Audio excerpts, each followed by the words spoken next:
thing here we can't forget. Got this guy all fully charged up.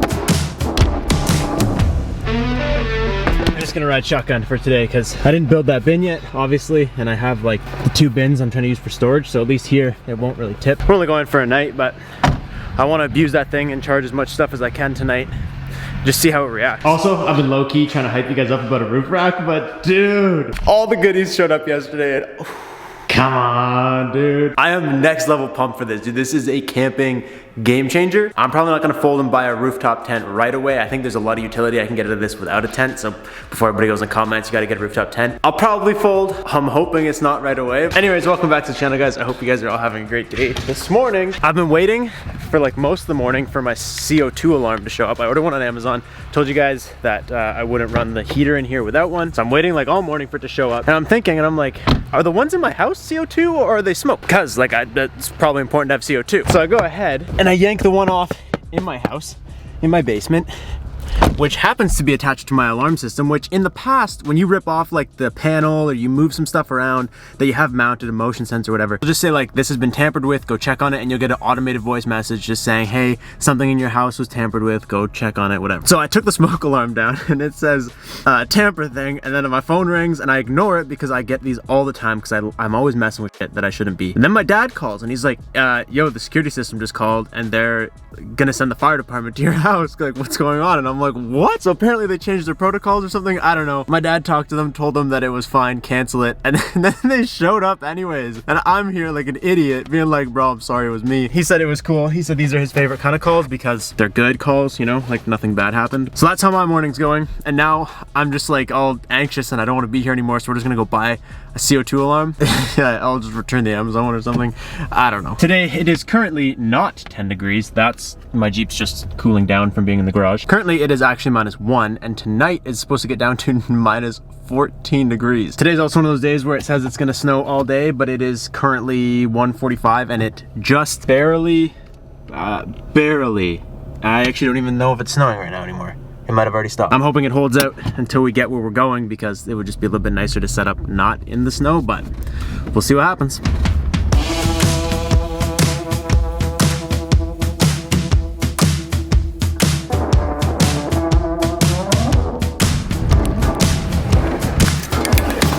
Alright, well, snow found us, which is a little brutal because I just freshly washed my Jeep, but we got a smoke alarm, or CO2 alarm. It's like the only one they had that wasn't a wall plug-in. Oh boy. Beautiful. Well, as long as we don't have to hear that ever again, we will be good. Something I've always tried to advocate for is to not bash something unless you try it. And to be honest, it feels really weird to post these videos of me going out by myself and sleeping in my Jeep after years of posting videos with me surrounded by friends, but I've always had this thing against winter. Like, you can't have fun in it and you can't enjoy it. And the one thing that I've always loved to do is be outside and be camping. And the real reason I think I do this and push myself to do this is because I love a challenge and I don't want to speak from a place of the unknown. And I recommend you guys do the same. You don't have to go out in the cold and sleep in your car, but don't bash things until you've tried them.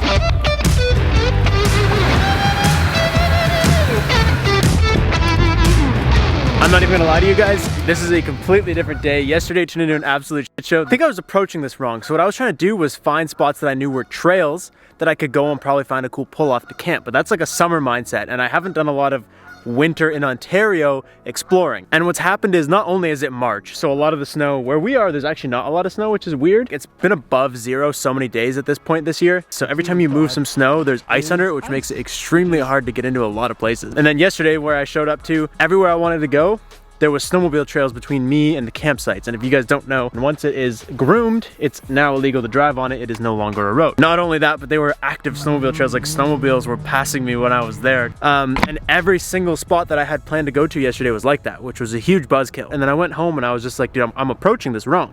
What I need to do is approach spots that I know are good, like overlanding, camping, whatever you want to call it, spot. Like this, dude, this is a sick little spot. It's just a solo little circle here. I think it used to be something.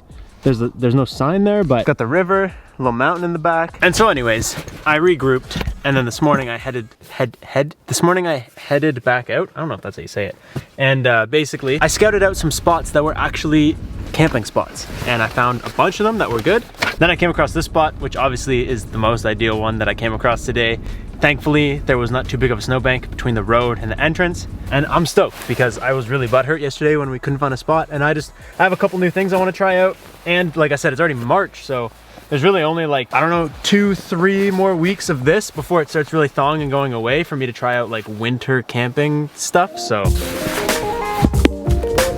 we have a new sleeping bag that I want to give a go here. This is a minus 20 degrees sleeping bag, or minus 4 degrees Fahrenheit.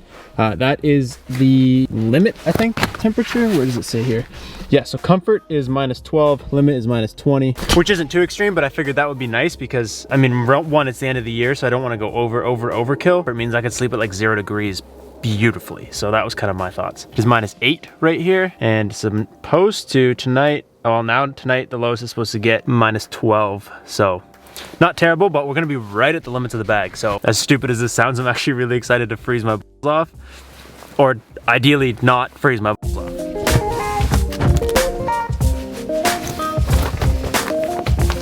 And I also did buy some of this stuff. A lot of you guys were recommending I put this on the windows.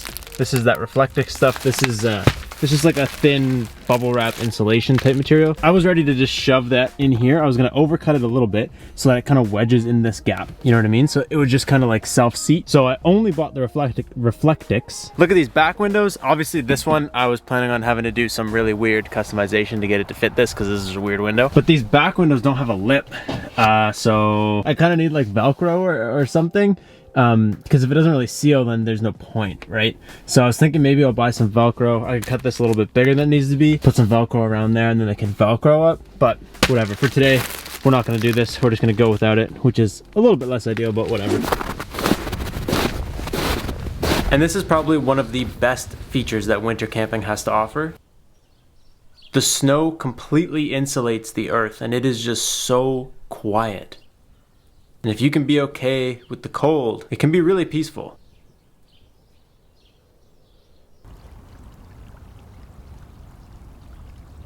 Oh, shit, there's a rope swing here. That's kind of cool. Don't know that I would want to rope swing into this absolute cesspool, but whoa, I don't know how much of this is ice. Let's do the old stick. Oh, where I picked up the stick, there's nothing left. Okay, so that doesn't sound good. Okay, we're just gonna step only here because that doesn't exist. Boom, rope swing, up. It's kind of sick. That means that people actually use this spot in the summer.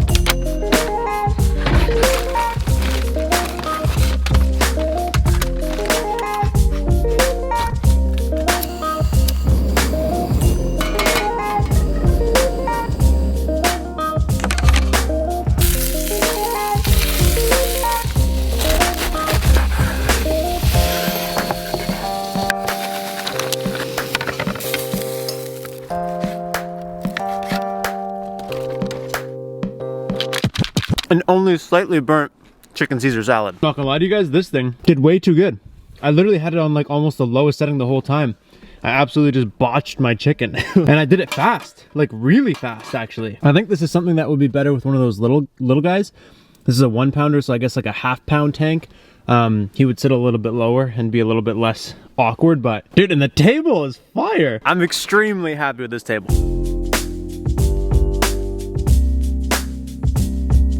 I hate to interrupt a beautiful sunset, but I was just taking a photo over here of the sunset, and I noticed what I think is evidence of a beaver, dude. I've never actually seen a tree look like this. This is so funny. Like, that's gotta be a beaver. Is that not the most Canadian thing you've ever seen? I don't know where he's at now. Probably hibernating or something. I don't know what beavers do in the winter, but whenever he comes back, he's already got this boy all the way down. This one's tightly packaged in here. Check it. This one's not a mummy because I realized I hate mummy bags because I like to move around in my sleep. I don't know if you guys can tell just on camera, but this is like almost like feels like my summer bag, which is a little nerve-wracking, but at the same time, I guess that could be good. This is kind of nice actually. I didn't bring my cooler because I was only going for one night. And even if I did bring the cooler, the bin that's full of just stuff can go on the roof rack once we install it. So we won't need the bin that's full of just stuff. So you could have bin, cooler, and still have room over here if it's cold and you want to crank the heater. In the cold months, it's nice. Oh, it's snowing out here. And it's very cold. Ah, dude, this is brutal. Oh, that sucks. As soon as I get out of the sleeping bag, I feel instantly cold as hell. So this thing is working. I'm not necessarily hot. Right now it's minus 12, and that's the lowest it's supposed to get tonight. This is exactly the exact comfort rating that the sleeping bag is rated for. So I'm really interested to see how it does. Anyways, I've kind of just been vibing in here tonight. Oh, this just turned off. Winter camping is honestly kind of suck because there's not a whole lot you could do. I got this new dude. He's way cooler than that stupid setup I had up here when I made that video. Clamps on, right now I have it on the hard top, but you could probably put on the sports bar, whatever. It's like a pretty big size clamp. It's a little wiggly, but I mean it works for what you want to do, and it's super long. Anyway, I'll leave a link to this thing if you guys want to check this thing out. This thing is sick. I'm gonna turn this guy off. He was only on to bring us up to temp a little bit. Good night. Good morning. Honestly, I'm gonna give this sleeping bag a 10. I'm so warm right now. That's gotta be the worst part. The worst part is that everything in here is frozen solid. If I have to get up and get out of the sleeping bag, that sucks, dude.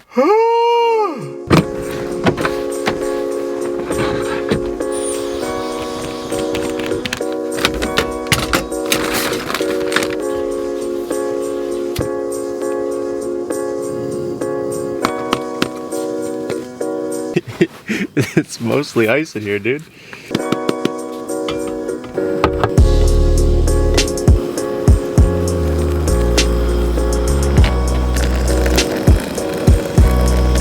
Dude, this thing is a frickin' beast. Oh, you're all fogged up. Let's see if it does the hot water thing. It's actually a really nice morning. Got the sun rising, nice clear skies. Maybe one day when it's a little bit warmer in the summer, we'll come back. I'll swing off that rope swing and see if I can't catch some sort of fucked up disease from this water. The one thing I'm still just trying to work on getting over for winter camping, or maybe I won't get over it, is just like, it's not nice to be outside, and that's the one thing that sucks. Like, there's nothing like in the middle of summer, you wake up, you make a coffee, and you're just like, but in the winter, it's beautiful. It looks nice, and like, I'm happy to be here, but at the same time, I'm so fucking cold that it's just not as enjoyable as I wish it was. And a lot of the point of these is really just to prove to myself that like I can do it and do it. Like I was already telling you guys in the beginning of this video, I have to do it to know. So.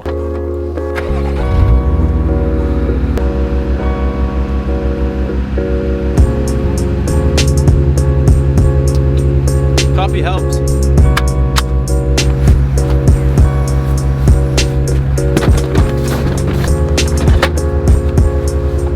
Another thing too with the winter camping is like all this is just hucked back here because once I get home I gotta take it all back out and air it out because it's freaking soaked. Thankfully I got all my coffee in me while it was still warm.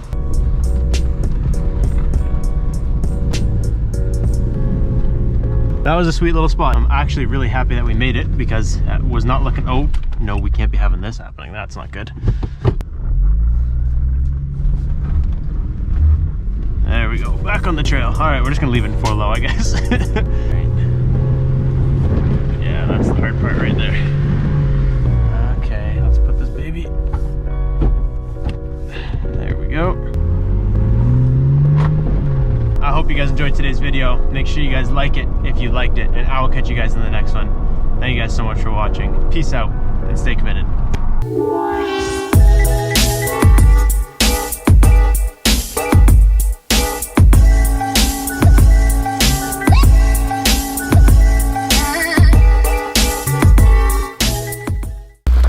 This is the part of the videos that you don't see. It's the coldest.